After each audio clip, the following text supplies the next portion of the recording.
যাদবপুর বিশ্ববিদ্যালয়ের ক্যাম্পাসে তৃতীয় বর্ষের ইংরেজি বিভাগের ছাত্রীর অস্বাভাবিক মৃত্যু ঘিরে তীব্র আলোড়ন। বৃহস্পতিবার রাতে বিশ্ববিদ্যালয়ের 4 নম্বর গেটের পাশের পুকুর থেকে তার দেহ উদ্ধার হয়। জানা যায় ওই পড়ুয়া অনামিকা মণ্ডলের বাড়ি নিমতায়। অনামিকা যাদবপুর বিশ্ববিদ্যালয়ের ইংরেজি বিভাগে স্নাতক স্তরের পড়াশোনা করছিলেন। জানা গিয়েছে বৃহস্পতিবার বিশ্ববিদ্যালয়ে কোনো অনুষ্ঠান চলছিল, অনামিকা সেখানে ছিলেন।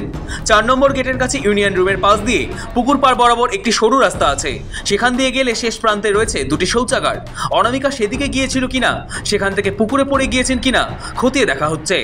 রাত 10টা 20 মিনিট নাগাদ পুকুরে তাকে ভাসতে দেখেন ক্যাম্পাসে উপস্থিত ছাত্রছাত্রীরা। বিশ্ববিদ্যালয় কর্তৃপক্ষ রাতেই যাদবপুর থানায় খবর দেন। খবর দেওয়া হয় ছাত্রীর পরিবারকে। দেহ উদ্ধার করে নিয়ে যাওয়া হয় নিকটবর্তী কেপিসি হাসপাতালে। সেখানে অনামিকাকে মৃত বলে ঘোষণা করেন চিকিৎসকেরা। শুক্রবার সকালে বিশ্ববিদ্যালয় চত্বরে দেখা যায় ঘটনাস্থল ঘিরে দিয়েছে পুলিশ। তার ধারে কাছে আপাতত কারোর যাওয়ার অনুমতি নেই। পাশে সবুজ পানা পুকুর। ঘটনাস্থলের সামনে একটি ভাঙা মদের বোতলও পড়ে থাকতে দেখা গিয়েছে। ঘটনা নতুন মোড় নেয় শুক্রবার সকাল থেকে আলোচনা অনুষ্ঠানের অনুমতি নিয়ে।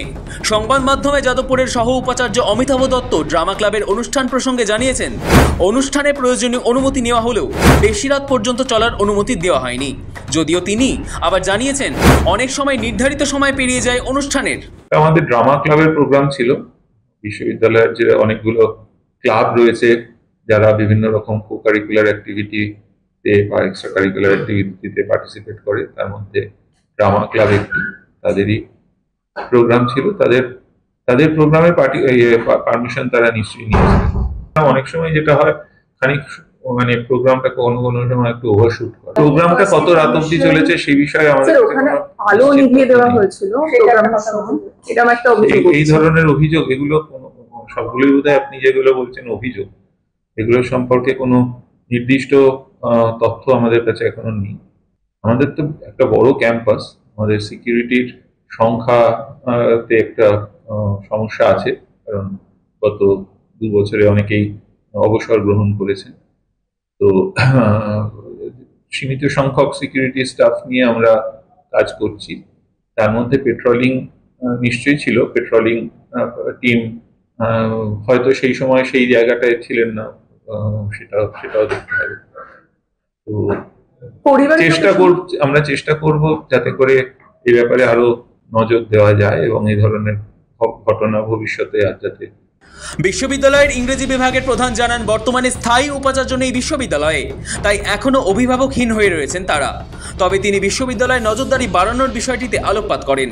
কর্তৃপক্ষের কাজ, কর্তৃপক্ষ এগুলো নিশ্চয়ই আরো কড়াভাবে পদক্ষেপ নেওয়া উচিত। নিশ্চয়ই কড়া হয়ে কাজ করবেন, যেগুলো করা উচিত নয় ক্যাম্পাসে সেগুলো কর্তৃপক্ষ করবেন। এটাও সত্য, আমাদের কোনো উপাচার্য নেই। গত প্রায় 2 বছর ধরে কখনো আছে কখনো নেই। 2 বছর আগে যখন ঘটনা হয়েছিল তখনও কোনো উপাচার্য ছিল, এখনো নেই। আমাদের প্র্যাকটিক্যালি আমাদের কোনো লিডার নেই। কিন্তু ছাত্রছাত্রীদেরও তো এটা বুঝতে হবে যে তারা যথেষ্ট বড় হচ্ছে, তাদের দায় দায়িত্ব আছে, তাদের কোথায় কতটা কি করা উচিত তাদেরকেও বুঝতে হবে। যাদবপুর বিশ্ববিদ্যালয়ের নিরাপত্তা নিয়ে বিতর্ক দীর্ঘদিনের।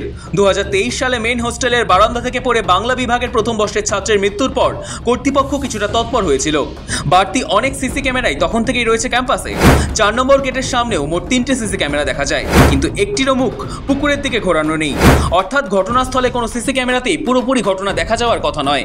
ধরা পড়া সম্ভব নয় ঘটনার মুহূর্ত। যদিও সেদিকে কারা কখন যাতায়াত করেছেন তার হদিশ মিলতে পারে। বিশ্ববিদ্যালয়ের পুকুরের ঠিক উল্টো দিকে কলা বিভাগের বিল্ডিং, সেখানে যে সিসি ক্যামেরাটি রয়েছে তার মুখ 4 নম্বর গেটের দিকে ঘোরানো। এছাড়া ইউনিয়ন রুমের কাছে এবং সিকিউরিটি রুমের কাছে একটি করে ক্যামেরা বসানো রয়েছে। 4 নম্বর গেট দিয়ে সোজা যে রাস্তাটি চলে গিয়েছে তাতে দেখা যাবে ওই ক্যামেরায়, কিন্তু পাশের পুকুরটি দেখা যাবে না। তবে পুকুরের রাস্তা দিয়ে কেউ যাতায়াত করলে তা ক্যামেরায় দেখা যাবে সহজেই।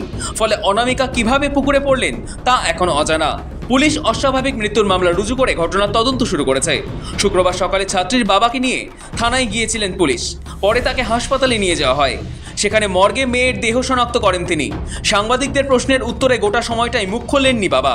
তবে দেহ ময়নাতদন্ত করতে নিয়ে যাওয়ার সময় মুখ খুলেছেন অনামিকার পিসি। তারপরে ও বাড়ি যাওয়ার কথা ছিল, মার কাছে 9টার সময়, রাত 9টার সময় ফোন করেছে, করে সব বলেছে যে আমি বাড়ি আসছি এরকম। তারপরে 10:30টার দিকে আবার কারা ফোন করেছিল ইউনিভার্সিটি থেকে আমরা জানি। যাদবপুরের ছাত্রছাত্রীদের অধিকাংশই ক্যাম্পাসের ভেতরে সিসি ক্যামেরা বসানোর বিরোধী। ক্যাম্পাসের পোস্টার থেকেও তার প্রমাণ মেলে। রাতে ঠিক কি ঘটেছিল এখনো সে বিষয় স্পষ্ট করে কেউ কিছুই বলতে পারছে না। কি করে ওই ছাত্রী পুকুরে পড়লেন তাও স্পষ্ট নয়। শুক্রবার ক্যাম্পাসে পৌঁছয় ফরেন্সিক দল। তারা প্রয়োজনীয় নমুনা সংগ্রহ করে। তদন্ত শুরু করেছে পুলিশ। সৌভিক সান্যালের রিপোর্ট, সময়, কলকাতা।